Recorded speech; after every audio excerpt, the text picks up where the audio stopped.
So, everybody, welcome to another episode of Mornings with Movers. I'm Dwight Mack with Max Moving Training, and we have Steven Mandac from Clutch Moving Company. I can hear you. Can you hear me now? Yes, I can. There we go. All right, now. Sorry about Welcome, that. welcome. Oh, no, what happened? See, it's that AI stuff. Oh man, give me. Uh,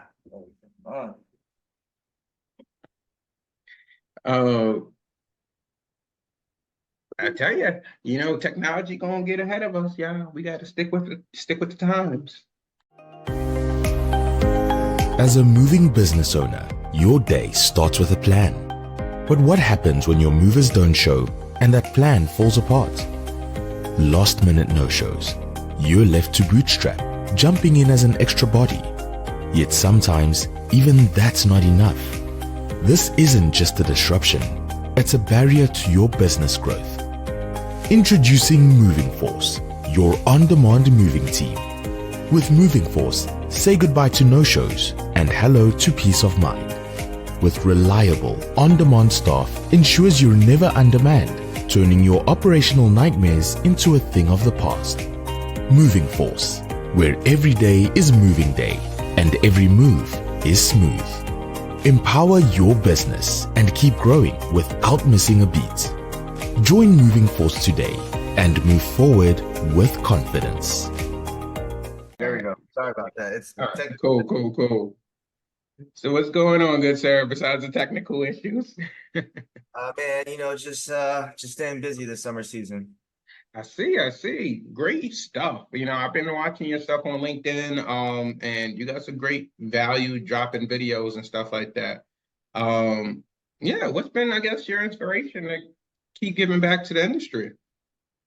As far as like my content and everything like that, I've been shooting a lot of content. I mean, I shot a couple podcasts with like Wade and TM and everything like that.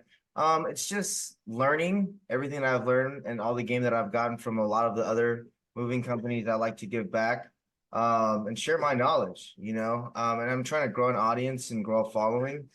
So when I do want to scale and move forward and grow my company, I'll have an audience to kind of maybe help me scale in the future. Gotcha. Yeah, that is the way to go. They said build your own, what is it called? Have that one person that is like an influencer. Yes, that's what it's called. And if you can build an influencership with your audience, 1,000 members, even like a few hundred members, that following can help boost whatever other service line you're looking to go into ultimately. Exactly. And I've seen that time and time again with many people. And there's this guy that I actually follow that he's actually kind of done the same way, and he's actually in lawn care. And he's very big on social media, and I think he has 150 franchises. And the thing Mm. is that he's had more of an organic approach versus a marketing paid approach. Gotcha. Yeah, no, my goal when I originally started my moving company, even though I closed it down at this point, but it was to be like all around the world. Mhm.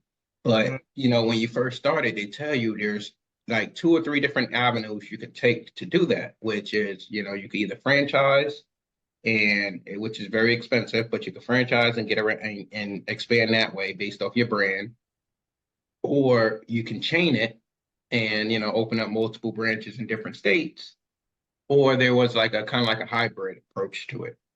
And I was like, well, franchising sounds too expensive. I think I'm going to do the chain direction.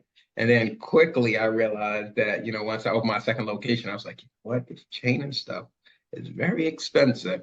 And then you lose the quality of your first location because you're not there anymore. And you're just like, oh my goodness. So imagine if I opened up, you know, three, four, five locations, and now all of them are losing quality because you are the quality, you are the Right. brand, you know. So it's crazy. I've actually heard that franchising is actually the cheapest route versus going privately, Yeah, and because you're coming out of pocket and you're coming out of the overhead yourself. versus if you have a franchise, your franchisee takes care of all the other expenses. They just have to hit, they have to manage the business on their own. It's just that you have to sell them the process and system and give them franchise support. Yeah, no, that does make sense. I think it's probably just, I think where maybe I was getting it misconstrued is probably the process Yeah. and the headache, because I've seen some companies try to, sell their franchise and it become, like I said, that even get into that point of being able to sell your franchise, it takes money. And Yeah. then That's the part where it takes money, where you have to get all the legalities and everything like that. So that's where I was like, oh man, do I want to go down that rabbit hole? And then how do I find somebody that want to buy the brand? And then is the brand even strong enough? So then you start to like have a little self-doubt. You're like, hold up, where should I be at? No, I hear you. I hear you. When did you close down? So I closed down last October. And we were 10 years up and running strong. But it was just like I said, for me, I think it became a lot of headache that I just didn't want to mentally deal with anymore after everything that was going on. So it was like, you know what? I got to do what I love. Otherwise, I'm going to just be in this rabbit hole every day, being miserable, getting worse, And I think they said people quit their business or like multiple times out of the year, but then they just find ways to keep going. I, And I can actually relate to that. I mean, that's happened to me multiple times. I mean, I've talked about my videos and my YouTube videos and everything like that, where I wanted to quit and I wanted to give up, but I just kept pushing through. Last year was probably one of the toughest years. I mean, it was overall the slowest year for every single moving company. There's a bunch of moving companies that went out of business. So yeah, and I think it's just not getting in over your head as well, especially financially, because everybody will sell you the bells and whistles once your company becomes good. Oh yeah, we can give you lines of credit, we can give you this, you can expand, you can get your inventory up, and you're just like, okay. I wasn't a fan of it before, but I'm like, scared money don't make money. And then, and then you find yourself in a hole and you're like, oh, Jesus. So, because you need, like, you want to get through the winter season, you need to pull out a line of credit, you need to do this, you don't want to do that, get extra trucks. Then what you don't know is that interest rate is a crazy interest rate, and then you're screwed. I end up getting a personal credit card from the airlines, and never again will I do it. But I got a personal airline credit when I was on the airplane flying somewhere one time. They're like, "Oh yeah, apply for these credits. We'll give you 60,000 flying miles, etc." And I was like, "Oh well, I guess I do travel a lot." So they gave me this credit line of like 10K, and I was like, "Oh yes, I got money. I'm going to take a beautiful trip." Next thing you know, like the interest on it was ridiculously horrible. I think it was like 20-something% or something like that. Wow. And it was of the whole balance, not just like your payment balance. Mm. So, even though the payment was like $225, they were like, oh yeah, well, you spent 8,000, so we're going to charge you about $189 for interest. They're like, how the hell am I ever supposed to pay this down? Right. And like only $25 is going towards interest. Right. Principal. Right. So you definitely got to read the terms and conditions of everything y'all sign when it comes to, any type of document you sign. Like, think about it when you watch a movie and you see these corporate offices and an assistant is just bringing papers to the CEO and saying, hey, I just need you to sign off on these so I can submit them by end of the day. And the CEO is just signing off on them because he's trusting an assistant that she won't burn him. That's how you get burnt, Exactly. So definitely read over all your documents, even if you got to skim through it. If something just seems off when you're skimming through it, it's just like, okay, take the time to read that paragraph. Exactly. But yeah, no, I was doing it for about, like I said, 10 years or so like that. I enjoyed every aspect of it, but it got to that point where you got to know your why. And your why is what keeps you going instead of, wanting to quit every day. And I think for me, my why had changed. And when that changed, it was just like the fight was kind of like, maybe I don't want to do it anymore. Like, because I don't have that same drive I had when I came in. I was like, I don't see it because my why changed. And I think people start to stay in it for the wrong reasons. I had a client of mine who didn't want to leave his moving company because he felt like, what would other people say? Mm-hmm. And you know, I'm like, geez, you really can't think about what other people will say, because at the end of the day, if you're not happy, your team will roll over to your team. So it's like an So say that again. ego thing. Yeah. You know, and in the moving industry, you can make tons and tons of money, but you know, it does you no good if you're not happy at the end of the day, you know, and obviously if you're not happy, you're not going to be improving on the systems. You can't expect other people to improve on the systems. You know, like I said, I talk to clients all the time, and my clients from my training company are just like, I I see what you're saying about processes and systems, but I just don't have the time. And I'm like, what do you mean you don't have the time?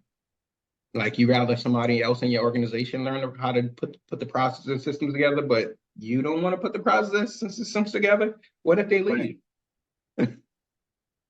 And they're just like, I know, I hear you. And I'm just like, you know, I'm just listening to them back and I'm like, what do you mean you hear me, but you don't want to do it? But, you know, so ultimately those people will be the ones that fall behind, and those people that, the ones that do pay attention and want to take the 5 minutes out of their Saturday or whatever it is to put two systems together. You don't have to do it all in one day. Right. Yeah, I mean, it's simple documentation of what you're putting together, and we have our whole team that puts everything. Every single person in the department puts everything together. So that's what we've been working on currently, because we're going to open up our second location. Gotcha. So talk to me about that. Like how's your top down lineup look like? I mean, at my location right now, there's me, there's my sales and marketing manager, there's my operations manager, there's my warehouse manager, and then my estimator. And then under my sales and marketing manager, I have one one inbound, no, two inbound reps, one outbound rep. Um, and then I have under my operations manager, my dispatcher, then my team foreman, etc. Then I have my HR customer service under me. And then she has an assistant to her as well too. And then my warehouse manager, we have an assistant warehouse manager, and then my estimator. So Nice, nice. No, I love that organizational chart. So one of the cool platforms I used was Trainio. I don't know if you've used them I yet. use that right now. Yeah, they're amazing, especially with the organizational chart setup and how you can just put people into the right group that they're assigned to, and automatically all the training you built for that group just is assigned to them. Yep. Yeah, that's why I was thinking about going back with those guys, because like I said, I built out so many orientation trainings and trainings for individual departments, and it was just like, now I heard that they incorporated the whole AI thing where people Yep. can just type in stuff to figure out what they need to know.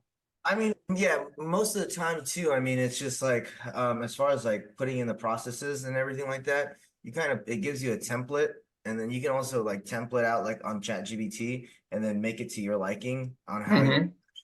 thing. So I mean, yeah, we've done that, and then we're using that to onboard now, and we're putting. I mean, I'm pretty big on social media and videos, so putting the videos for us together is an easy task.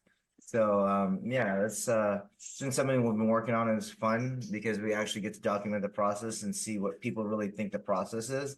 Everybody thinks the process is a little bit different, but now like once you document it, everybody's now on the same page. Yeah. So I know you put up that recent video of making over 30K with your storage. Let's talk about that. Yes.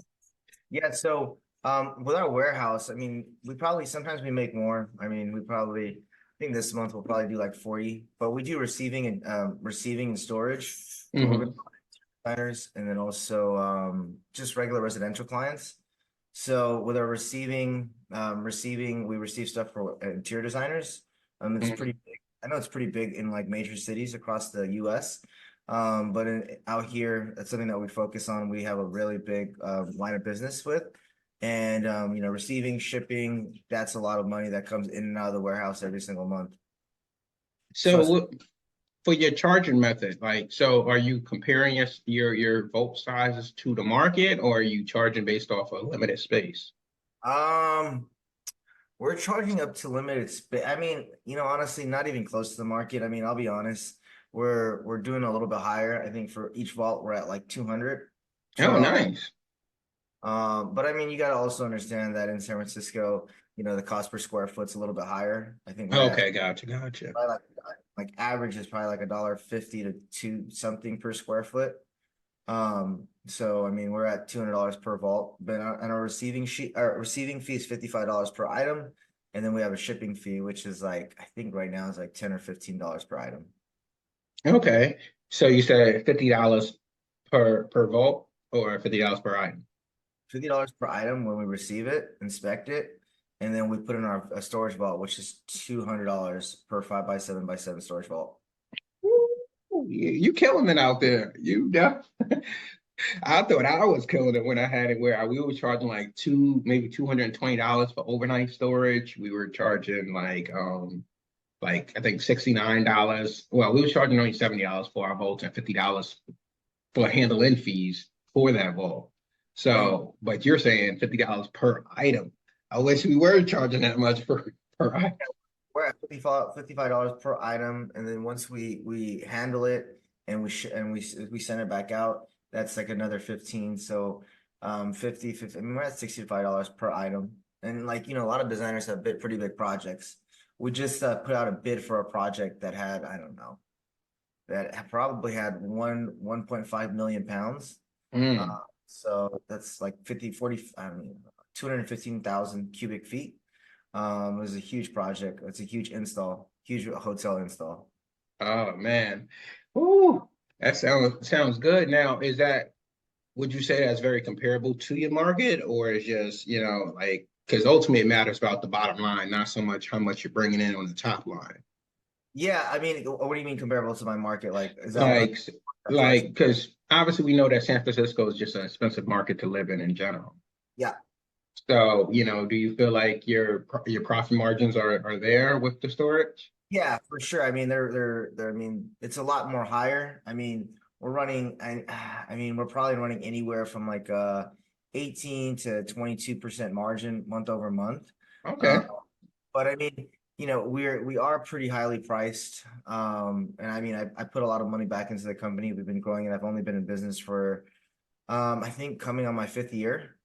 Congrats. Yeah, it's on my fifth year, but with interior design and just my regular pricing, I think we're probably pretty highly priced in our market. I mean, right now we're at 199 for two movers, 299 a truck, $4.75 per mile, and then double drive time, and then Mm. for three guys we're at 299. Okay. Now, have you considered, now I talk to a lot of my students about this, have you considered putting your truck fee within your hourly rate? Um, yes, we've actually tried that before. But I mean, our hourly rate, we want to charge separately for it. I mean, sometimes our hourly rate is pretty high because on the weekends we're at 220 an hour for two Hmm. guys. So it's kind of a balancing thing because sometimes people just hear the hourly rate and they're just like, oh no, like that's way too expensive because other people out here are charging, 150 to 170, Hmm. even like 120 to 170 sometimes. So and Yeah. then yeah, so you got to kind of balance it out. People hear the hourly rate and they're just like, oh no way. So then they kind of get scared away. So we kind of want to have the hourly rate not super crazy, and then we have the truck fee on the back end. Yeah. So for me, when I first did it, I was charging like, let's say, 150 for, when I first started, 150 for 2 men and yeah, 2 men, and then like 150 for like the truck or whatever the case is. So it'd be like, with 2 hour minimum, they're looking at about 450. And then every hour after that, obviously 150. And some customers liked it, but then I realized how much money I was losing with the truck. Because if we were out there for 10 hours, that truck was still out there for 10 hours. Right. And, so some customers would go with you just because you had the low hourly rate, like you mentioned. So basically what I did was I said, you know what? Let's incorporate the truck as a man hour and then ultimately do a 3 hour minimum so that that 150 that we really need to make is already incorporated into that 3 hour minimum. So now instead of charging 150, I'm charging $200, including a truck. Mm, So now instead of making 450 in 3 hours, I'm making I'm making 600. mm. That's actually a good idea. So, and then now that every hour your truck is out there in 10 hours, if it's $50, you just made $500 with your truck instead of 150. That's actually a really good idea. I haven't thought about that because I mean, I thought, we're pretty high, but that's a really good idea on the back end. And it's you tell them, but everybody has this idea that the movie's going to take an hour or 2 hours, but it's really a long time. So, that's a Mhm. on there how to position that. Yeah, and then I know Ted Cotter is out in your area In Las Vegas. of California, and I know he tells me about the double drive time. We didn't have that in New York. In New York, you have from your headquarters to the origin, and then from destination to a headquarters. So we would just charge customers one, we would charge them by the mile, and then we would pay our crews by the mile. Mm, So that whole overhead cost that you would take from paying your crew by the hour when they get to your headquarters in the morning. Oh, you got here about 8:30, you ain't got to be to the job until about, between 9 and 10. And then they don't get to the job until like almost 10 o'clock. mm. And then you're like, well, I just paid you an hour and a half and you didn't even get to the job site. And then I got to pay you to get back from wherever you're coming from. And then you start to realize that you're going in OT because everybody's coming back at these random weird times and everybody isn't coming back at that fixed time. Mm-hmm. So we had our office staff on technically they were on hourly, but they were like a draw of their commission. And then they would only work like say 24 to 30 hours a week. And we wouldn't play the game of, oh, I was here for 31 hours and 5 minutes. No, you got 30 hours. I don't care when you leave, but you got 30 hours and we expect you to be out the door, respectfully at the right time. And then the moving staff, hey, you guys get here at 8:30, we'll pay you for the 30 minutes to get the truck prep. And then when you guys are on the road, we'll pay you by the mile because we know how many miles it takes to get from here to that location. So if you stop at a gas station, get something to eat before you head there, that's on you. But we know that it should have took you 20 miles to get there, and those 20 miles times the rate that we're going to pay you at for the 20 miles. It ended up working out great for the margins, so we can actually budget those cogs really Yeah. well. Yeah, actually, for a long distance, we pay by the mile, but for local, we just do flat hourly. In California, I mean, it's pretty strict on every single employee law. I mean, Yeah, I seen. yeah, we want to make sure that we're just on top of it. So, I mean, what we do, if it's a little bit further out, anything over 10 miles out from our actual location, because we have two locations currently, which Nice. it's a phantom location, so we just have a GMB pulled up in San Jose. We have another one in South San Francisco, but anything over 10 miles from our main warehouse, we have a tariff inside of Smart Move. We just change it, and then we have a higher hourly rate for anything over 10 miles. So it basically compensates for that back and forth. Gotcha. Yeah, no, because I was thinking about that whole double drive time, which I know only kicks in between point A and point B. And it's just like, geez, what if they're only 5 miles apart from each other? And you're just like, 10 miles ain't gonna do me nothing. Right. Yeah, exactly. So I mean, yeah, Cali, it's expensive, but I mean, honestly, when I talk to other moving company owners, they're charging the same thing in Cali as well too. So I mean, you gotta find your movers, and you just gotta know how to charge. But Mhm. I mean, there's money in Cali, but I mean, it's not what everybody thinks. Where they think it's just people are paying ridiculous amounts. But there's its good parts, good parts of Cali, and then you have your bad parts. It's the same thing like every other place. Yeah, and we had a travel fee. I know that some people charge a fuel surcharge and a travel fee, but Yeah. we just had a travel fee, and our travel fee was beautiful. Like I think the way they did it was um based off of your travel point from headquarters to point A and point B back to headquarters, you can charge however you felt like you needed to charge. You could charge. So we charge like for every 25 miles was we deemed it to be a half an hour. And that half an hour would be whatever your manpower was. Yep. So, sometimes if we brought a 6-man crew and the 6-man crew was like $400, for an hour, it would be like, oh yeah, you can charge $200 for that half an hour. Mm-hmm. And even if the job was like 3 miles around the block, it was just like, oh, $200. Okay. Yeah. And so we made a lot of money with just the travel fee. And I was very big on breaking out the line items on the P&L statement, um, where you know how much revenue you're bringing in from your trucks. You know how much revenue you're bringing in from your travel fee.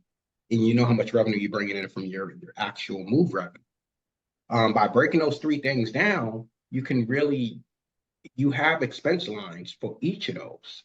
So like your trucks, if you want to ever buy new trucks or you're leasing your trucks, you can compare how much revenue you're bringing in to how much you're paying out for those rentals or lease trucks. Mm-hmm.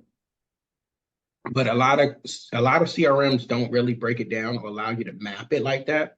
I think the CRM that you're using actually do allow you to map it that way. It's just a lot of people aren't very technical when they look at their books. They're so, I want somebody else to do my books and just give it back to me on the 15th.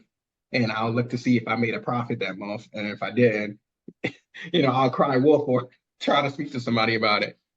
Our process is that I have my every week my ops manager, and then also my our reporting executive assistant, they have a report where they basically separate every single line item to make sure, first and foremost, if we're charging out for it, because sometimes the estimator may forget, or else something, just because of their commission report, and then we look line for line, compare what the truck fee is, and we see that week over week, and then we have our payroll percentage that we look at week over week. And then we have evaluation. We look over week, material sold versus material bought week over week. So we're, checks and balances every single week that my ops manager makes sure that we're profitable on. Nice. So what is your role as the CEO in your company? Like like I said, I love the organizational chart, so for your perspective, it's just like I see a lot of people want to be where you are in your organization. So what does your day-to-day look like? Yeah, I mean, right now, I mean, as I'm getting ready to scale, because I think I'm at a point right now. It took me a while. I mean, honestly, I think this year we're gonna do a little bit over 4 million. But it took me a little bit of a while to kind of get here. But I mean, I'm training like my whole team. I'm putting all the processes in play. I'm like putting the processes for all the manager meetings, all the EOD reports, working on Trainio with every single department. And then just making sure that we're running a model business and making sure that we're running a very profitable business without me being there. So I'm trying to put everything in a place where, can this business run without me when I'm here? What do they need in order for them to still be to run and exceed the goals, put certain KPIs in certain places. So it could just be, it's just a process, week over week over week, it's the same thing. We take a look at the same thing, you need this, you need that. But I mean, essentially, I'm still playing a little bit of a GM role as well, with certain things, but I'm trying to like really put everything into play. My operation manager is basically my GM currently right now. So, but right now, I'm putting all the processes in play because I know that I'm going to take that next step of opening up another location. And then once I get there, we're going to look to really scale, refine the process, and then really scale and also open up multiple locations. Gotcha. Now, have you thought about the ratio of when it's the right time to hire an exec member in your team? Like a management person? Yeah, like because some people say, oh, every $250,000 we're gonna bring in another member. I mean, I've heard it's 350,000, 400,000. And when I look at Okay. my chart, I'm actually at about I'm at about $400,000 per full-time employee. But I mean, I look at that, but I mean, I also look at my bottom line, and I always also look at how much is every single department doing? Are they doing their roles and responsibilities? Are we adding a new thing that we're going to go ahead and add? I take a look at that first before anything. I mean, I am analytical when it comes to certain things. Mhm. But I mean, it's kind of hard to look at that because if you want to hire somebody and you're mid-season, I mean, you do have what you're expected to hit, as far as your goals. But it's kind of hard to calculate that sometimes. So you might just want to hire somebody, and then you can hire them part-time, and then you go from there. And then if everything works out, then you can put them full-time. It just I don't necessarily look at that all the time, but when I am looking at and reviewing everything, then I take a look at that and I say, okay, we're running lean, or oh, I may be a little bit too heavy, so then Mhm. you start to make adjustments. Now, were you able to get your transition time down? Like how long it might take to get an executive up and running versus, I mean, currently, as far as like, if like, are you talking about like a manager or like? yeah. I mean, not 100% quite yet because I'm still putting all my processes in play as far as like everything to trainable. I mean, it does take time because we're still, my team is still doing their day to day. And Mhm. as far as putting together all the processes, I run it back with my team. I have them put together the template first. And then, they're still running their day to day. And then I run it back to them back and forth. And then we look at it through multiple departments, and then we say, okay, this process is what it works and what it looks like, and then we try it. So I mean, it takes some time, but I mean, as far as getting one up to speed, it's probably like, I don't know, like, and they're okay, maybe like a month, and then we have our 30, 60, 90-day review, taking a look at. But we've ran through a couple of, I mean, we just recently got a really good dispatch, but we ran through a bunch of them. We ran through like Mhm. 6 or 7 of them. But I mean, again, it's probably because we didn't set the right expectation when we onboarded them. So I mean, that's my fault at the end of the day. Yeah, no, that makes tons of sense. I think trying to get a dispatcher on board, trying to get my financial controller up to speed and my GM up to speed, it took a very long time. Like you said, like GMs, they got to know everything. So it's kind of like, okay, well, this might take them a month and a half to get them up to speed.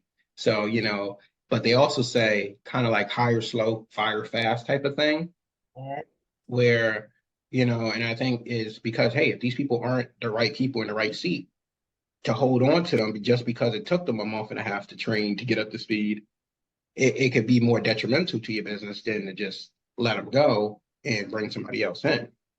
Yeah, and people always have they don't want to, when you don't have the set processes in play, when you want to go ahead and hire somebody, people don't want to let go of people because they got other things that they're doing.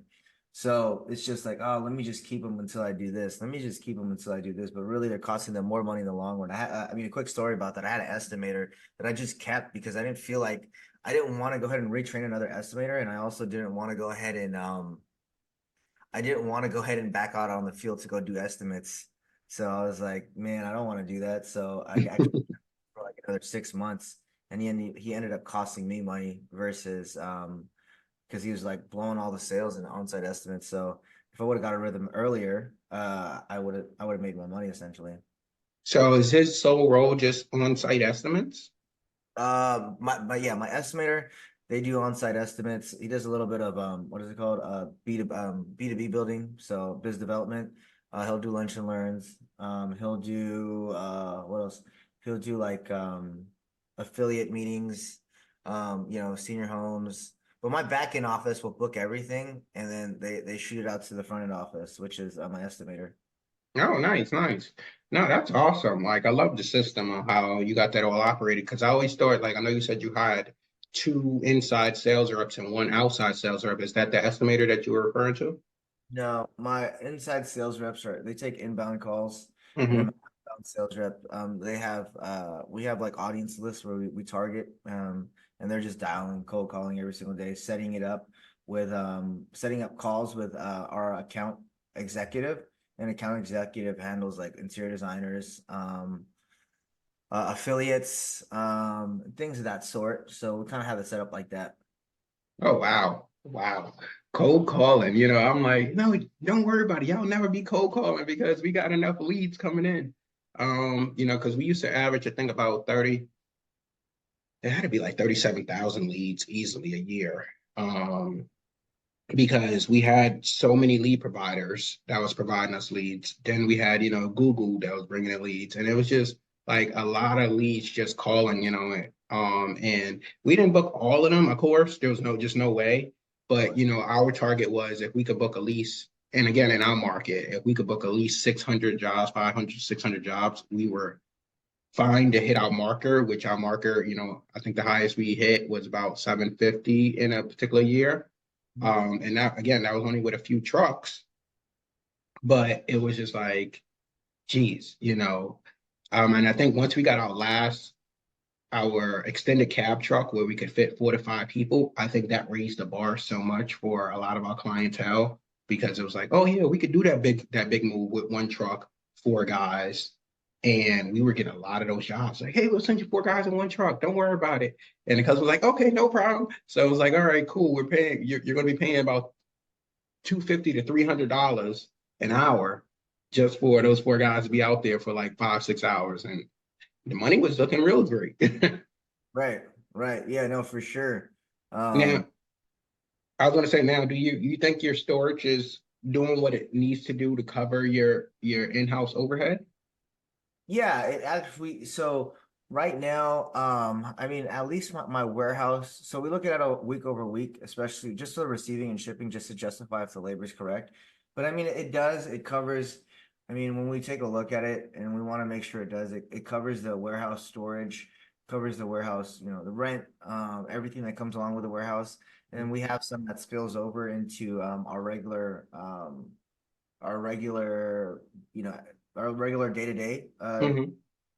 finances and expenses. But I mean, we still need to supplement a little bit of regular residential back into it. But I think once we get into a bigger space and we have that filled up, because I'm looking to switch. If I get this project, I'll probably be looking at bigger space, maybe like 50,000 square feet. Gotcha, Um, gotcha. and then we'll probably move into something like that. And I know that should supplement a lot. How are you, I guess, been doing with your inventory control, like your blankets, dollies, all of that fun stuff? Yeah.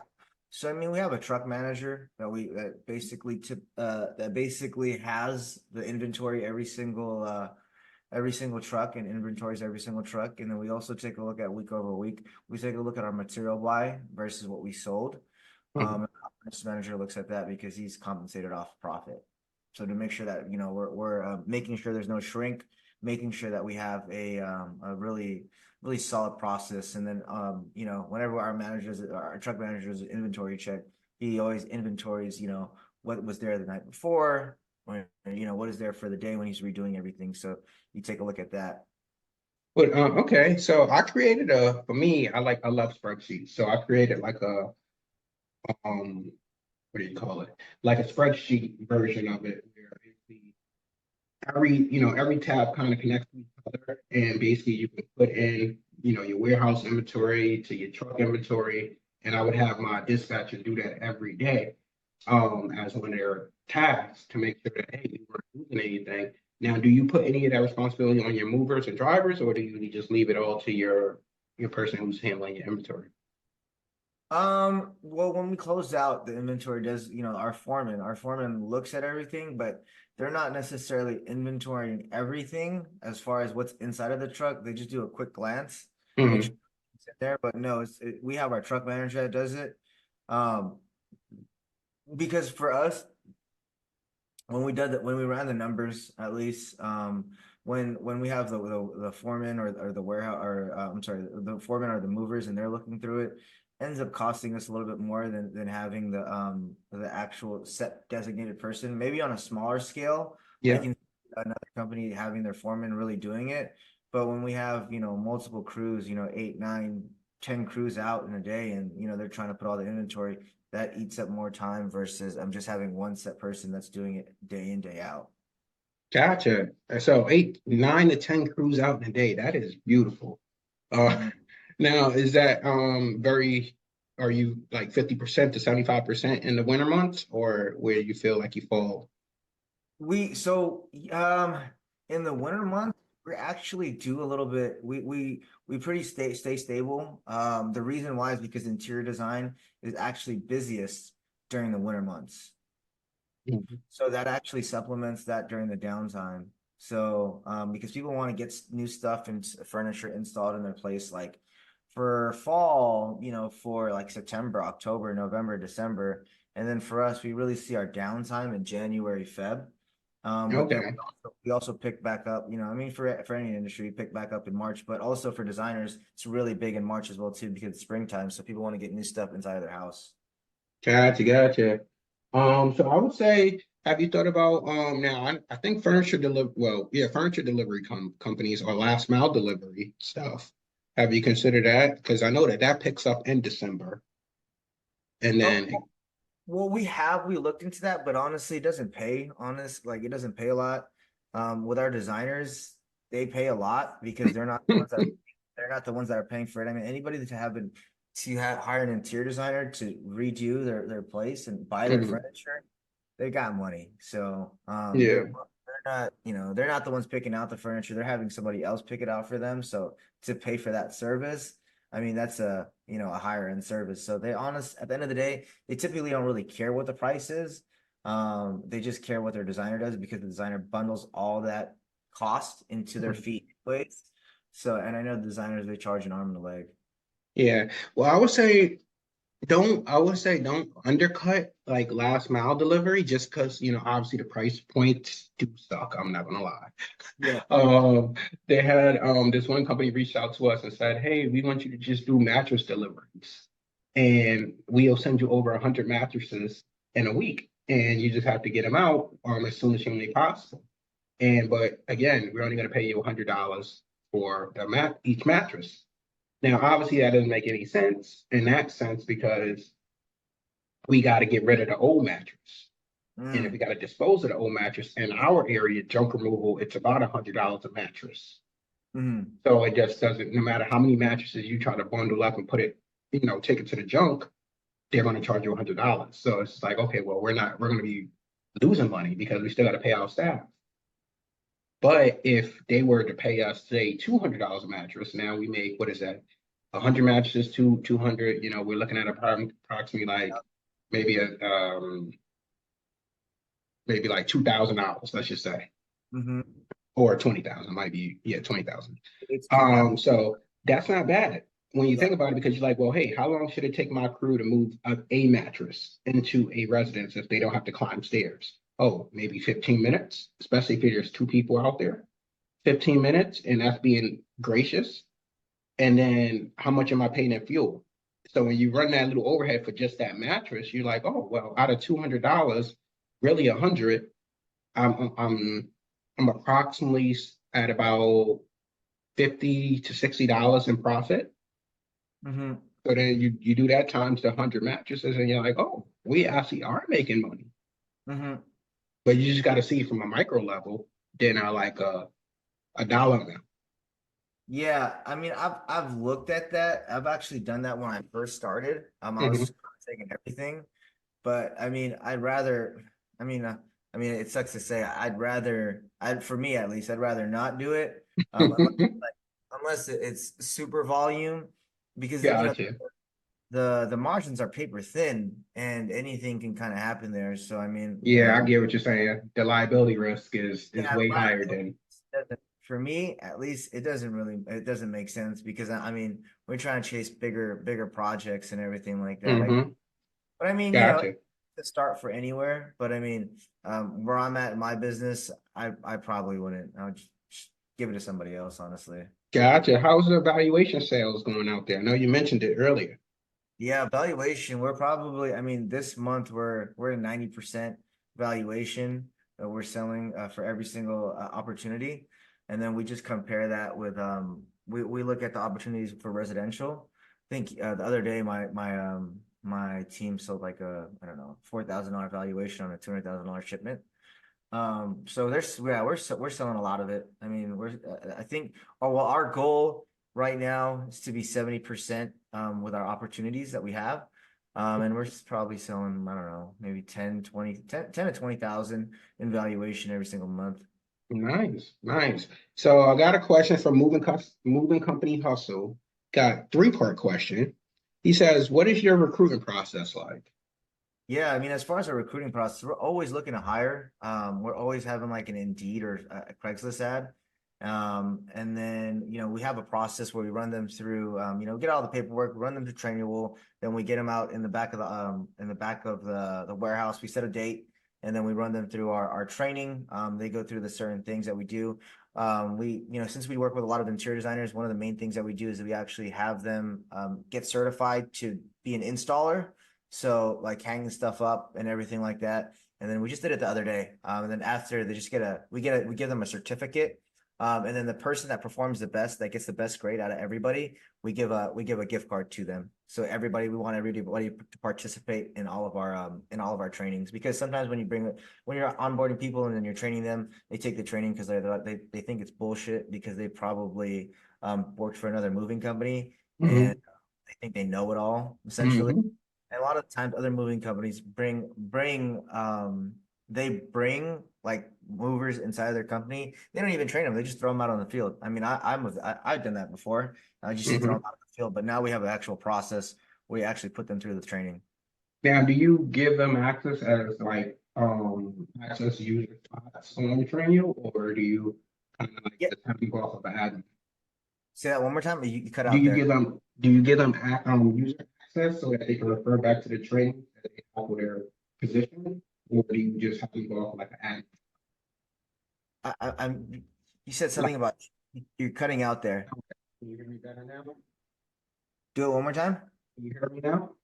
Yeah, you're better now. Go ahead. Okay, no, I was saying for the movers, are Uh-huh. you like adding them as a user? Huh? And are we adding them a user in Trainual? Yes. Yes, we are. We're adding them as a user in Trainual. Oh, that's awesome. Because I was like, you know what? I don't want to pay that high expense cost by adding all these users. But if it's something that they can refer to, look at, they're going to get future trainings, it only makes sense. It only makes sense, yeah. What we do is, I mean, you can always delete them. I mean, right now we're on the middle plan. I think it's like I think it's like 100 to it's like 50 to like 100 users that you can use. And then we recycle them, whatever. But we have them run through the training because it shows if they completed it or not. And then we have them look through the mission, the vision statement. It's me talking with some videos. And then for the movers training itself, it gets into the moving part. And it goes over the simple basics. I mean, I have videos on there, but I mean, I've generalized some of the videos, like how, like for OSHA rules and like proper way to carry. There's videos all over YouTube that you can just plug and play in there. Some videos are mine. Some videos are just like general training videos, which are just, they're just general. But yeah, and then we go over it with my operations manager runs the meeting and they kind of go over it and they look at how everybody does. Then after that, we set them up with their foreman, and they basically are trained on the field. And then our dispatcher, they run spot checks, maybe once, twice a month, just to make sure everybody's doing anything correctly. Okay. So I think you answered pretty much all three of Moving Company Hustle's questions. Let me know if you still have any questions, Moving Company Hustle, whoever you are. But no, that was great. Explanation of your hiring process. But no, I would definitely have to check out their middle plan, because I think that was one of the things I didn't want to do, was just hire movers and have them in the portal when I know that they probably wouldn't be checking out the training regularly because they're always in the field. Yeah, we make it a point. We make it a point that that's things that they have to do. So whenever we have like a new training or a new process that's going to come out, we make everybody watch it, all the way from our sales team all the way to our dispatch, to our warehouse, because what we come to see is that we say something, and then when we say something, if it deviates from what the actual customer wants, then we just all look like we're not all on the same page. So, I mean, I've had that many times where I come up with something and then they're like, oh, wait, I thought it was this. I thought it was this. It's like, no. So, we kind of try to get away from that. And then whenever we do have a new process that rolls out, we just make sure that everybody in the company knows it, and we set it a date that this is when we're going to roll it out. It's not just right now and do it. We kind of set the date that this is when it's happening.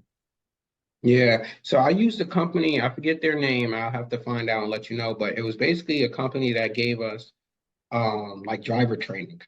where they had 3D truck driving training and basically showed people how to manage the truck in the winter months, how to back up to loading docks, how to, do all types of things with the 26-foot box truck so that the drivers were more efficient. And we put them through quarterly trainings. Every staff member went through quarterly trainings, but every staff member had their own quarterly trainings. So drivers went through drivers training specifically. Movers went through mover training within the first year to year and a half. And then after that, it becomes more safety training. And we had I had a life cycle of like 4 years for a mover. Like if they wanted to be a mover for 4 years, they had new training throughout the 4 years. It was never like, oh, you're going to be learning the same thing you learned in year 3 that you learned year 1 that you should already know, you know. And then, same thing. Hey, if you moved up from a mover to a dispatcher, no, a mover to a driver, then your training kind of overlaid that driver. So now, again, you're learning the new stuff for your position versus having to say, oh, well, I got to start this whole thing over. And I'm grandfathered in. I've been here long enough. Yeah. So I try to do it that way. And every position had their own training. Even GMs had their trainings. And they're like, oh, well, I know everything. You never know everything, so there's always going to be more training. Yeah. Similar to what you said, it was to that point where I wasn't really needed in the day-to-day. So I can go out and make those network connections and continue to bring in business. Right, exactly. You have did anybody else have any other questions? But no, this has been very insightful. Did you have anything that you wanted to leave for the audience? Moving industry is a tough but also fun business if you kind of get it, if you run it the right way. You run it, you have your ups and downs and save money for wintertime. I've learned that the hard way. Gotcha. Now, did you ever read the book Profit First? Of course. I forgot I have. Yep. Okay. Now, hold on. So moving company hustle says I have a 3 truck operations, 10 employees. We're going to hit 1 million this year. What advice do you have for me to take the next step to 2.5 million? You cut out there. Say that one more time. Oh, so he said, what's the next? So he's gonna he's trying to hit 1 million this year. What is the next steps to hit that 2.5? To hit the 2.5.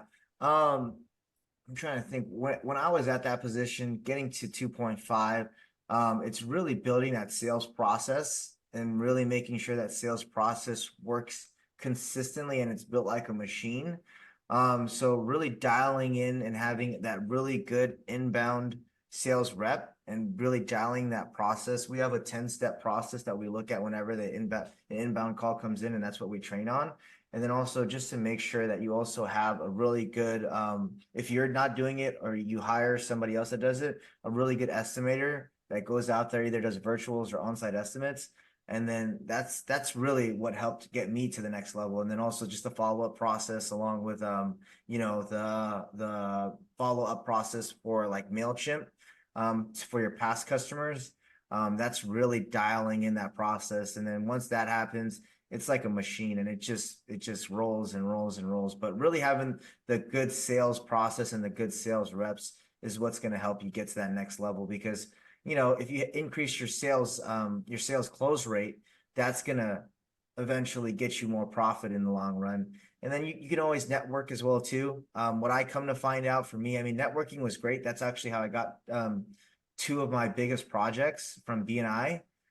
So that's always good. But I mean, you do get jobs from BNI, but it's few far in between. I mean, you make good connections. You might get a pretty big job once per month, but really focusing and really managing that sales process to make sure it's on point. Definitely. And I would say, I don't know how you are with outsourcing since you have so many in-house people. Yeah. But Moversville is a great company for outsourcing your nurturing your emails. Yep. So they've done really great jobs. They build out campaigns that go out post-move, pre-move as well as post-move. and just look to bring those customers back. So like in 360 days, they'll send out another email to that customer that you moved almost a year ago and say, hey, a year is almost up already. Your anniversary is here. If you're planning on moving again, definitely don't hesitate to give us a call. And it's all stuff being done on the back end that just keeps your phone ringing, ringing, ringing. And you can actually put a call tracking number on those campaigns. So you can actually monitor where these people are calling from. Yeah, that's definitely a good thing to note. I mean, we have I think right now we have 7 VAs that are working on that. So that's really huge. I mean, we have a realtor affiliate campaign, and we hit them through 7 different platforms. And when we hit them through 7 different platforms, they reply back on there, slide text, slide broadcast, MailChimp. Mhm. So just being top of mind when they do need to move is super important. Yeah, I would say also there is a postcard company. Um Moving it's letters. called, I think it's not Move Soon, but it's Move something. And besides USA Home Listings. And they focus on realtors as well. So and then they'll basically tell you what the realtor's name is who's selling the house. Yeah, we do that as well too. When we have our affiliate campaign, we target straight to the realtors, and we come to find that's better than actually reaching out. Like for you, it's better for us that's than USA. Because we used USA Home Listings. Didn't really work out. My market is a little bit. Everybody says you need a good postcard, this that, but my market has. I went to a house one time and there was like 10 postcards, and I was like, man. And I was like, it's flooded. So what we do is we target the realtor instead of their actual client, because they're the first person that talks, to the client. And then also they trust their client trusts them more than the actual postcard that gets there. So we reinvested into, the realtor, because they have stronger trust with that client. Um so lastly before we take off, so with targeting realtors, I know that you can't offer them incentives. So like how does that work? Like as far as trying to get on their good side? Yeah, you can't really offer them incentives. I mean, but what we do is we tell them that, hey, we're giving. So our realtor affiliate campaign works like this. So we give their clients $350 off of their next upcoming move. Well, that's how we get them in the door. So if they want, we have a promo that we launch where it's $350 off of their move, and then they get a $100 Amazon gift card. But it's not an incentive. We just say we're going to give it to you. So it's not necessarily we're incentivizing them. The way we incentivize them is $350 off. And then they're incentivized by that because they want to get their savings for their client. We also give them a discounted rate on there as well too. And then part of the second part of the process is they actually become an affiliate. And on our landing page, it's a 2-step process. They redeem the $350 off, and then after that they go into the second part, which is where they become an affiliate.